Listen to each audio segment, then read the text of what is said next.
Hello guys, welcome to দেবস kitchen.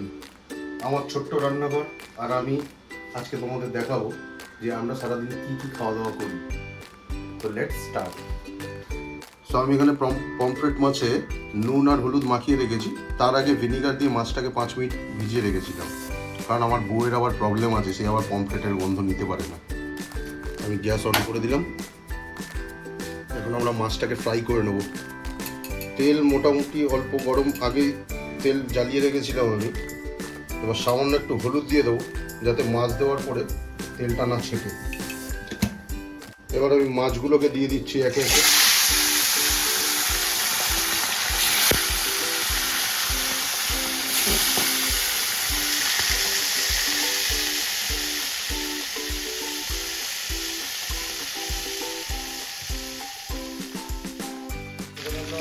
মাছগুলোকে উল্টে দেবো।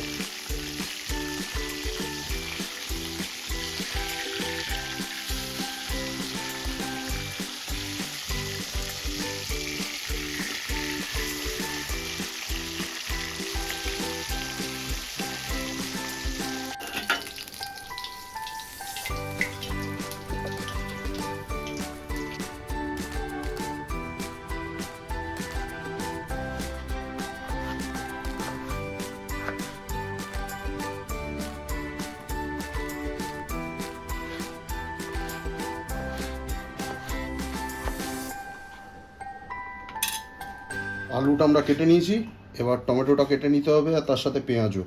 পেঁয়াজ খুব বেশি একটা প্রয়োজন নেই, কারণ আমাদের সংসার ছোট, দুজন মানুষ, 3 পিস মাছ, তাই জন্য 1/4 পেঁয়াজ, সরি 1/4 না, 3/4 পেঁয়াজ। টমেটোর দানাগুলো আমাদের ফেলে দিতে হবে, কারণ স্ট্রিক্টলি বারণ আছে, কোনো সবজির দানা খাওয়া যাবে না।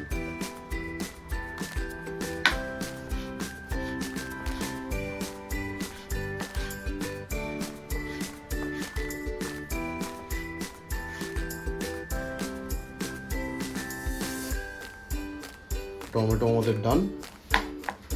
পেঁয়াজটা তোমরা চেষ্টা করবে যতটা পাতলা করে কাটবার।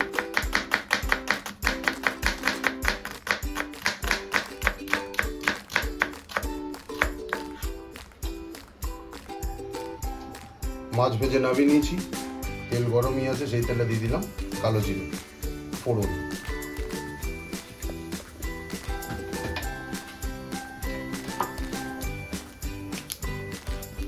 ওই তেলে দিয়ে দেবো পাতলা করে কেটে রাখা আলু।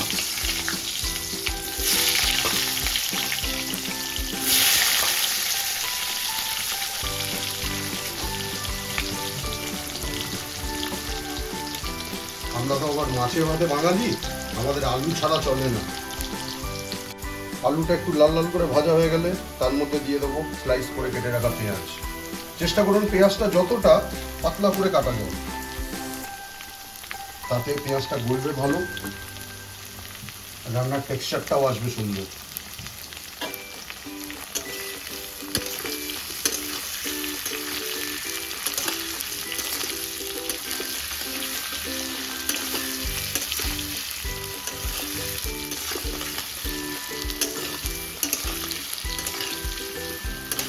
দেখতেই পাচ্ছেন টেক্সচারটা কিরকম এসছে। পেঁয়াজটা একটু লাল লাল করে ভাজা হয়ে গেলে আমরা ওর মধ্যে দিয়ে দেবো কেটে রাখা টমেটো। আর টমেটো দিলেই তার সাথে পর্যাপ্ত পরিমাণ নুন, নাহলে টমেটো গলবে না।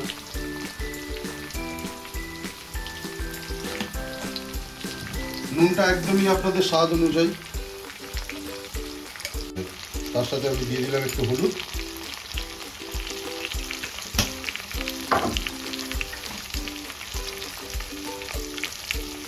সামান্য লাল লঙ্কার গুঁড়ো,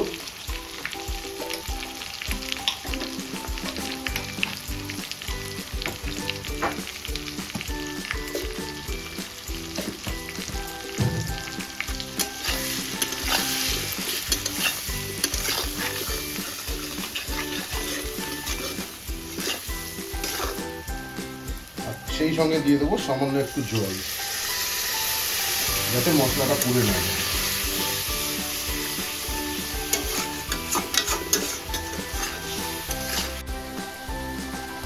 এটা আমাদের ততক্ষণ কষিয়ে নিতে হবে যতক্ষণ মশলা থেকে তেলটা না আলাদা হয়ে যাচ্ছে। দেখছেন আপনারা কত সুন্দরভাবে তেলটা ছেড়ে দিয়েছে। এই স্টেজে আমরা বেশি কিচ্ছু করবো না, একটু মশলাটাকে এদিক ওদিক নেড়ে নিয়ে দিয়ে দেবো এতে জল। আর ততক্ষণ অবধি এটাকে ফুটিয়ে নেব ঢাকা দিয়ে, যতক্ষণ আলুটা সেদ্ধ না হয়ে যাচ্ছে।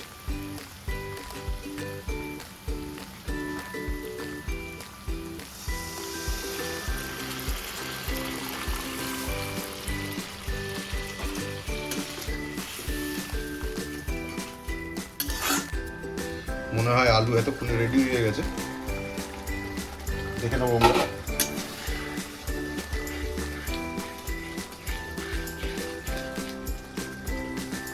আলু অলমোস্ট ডান।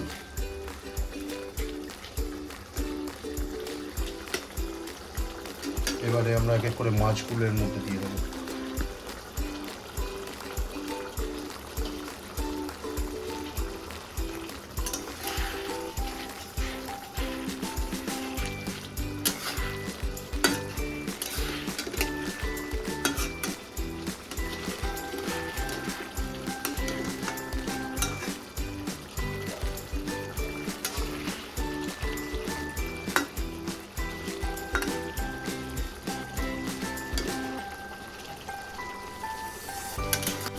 অলমোস্ট রেডি হয়ে গেছে।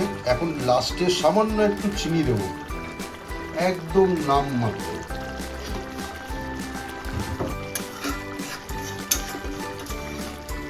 চিনিটা হালকা একটু গলে গেলেই আমরা রান্নাটাকে এড করব।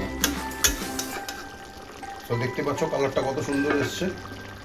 এবার একটুখানি রেস্ট করলেই জিনিসটা প্রপার পরিবেশনের জন্য রেডি হয়ে যাবে। সো ফাইনালি রেডি হয়ে গেল আমাদের পমফ্রেট কষা। দেখতে কীরকম হয়েছে তোমরা কমেন্ট করে জানাবে অবশ্যই। আর এরকম আরও রান্না দেখতে সাবস্ক্রাইব করে রাখো আমাদের চ্যানেল।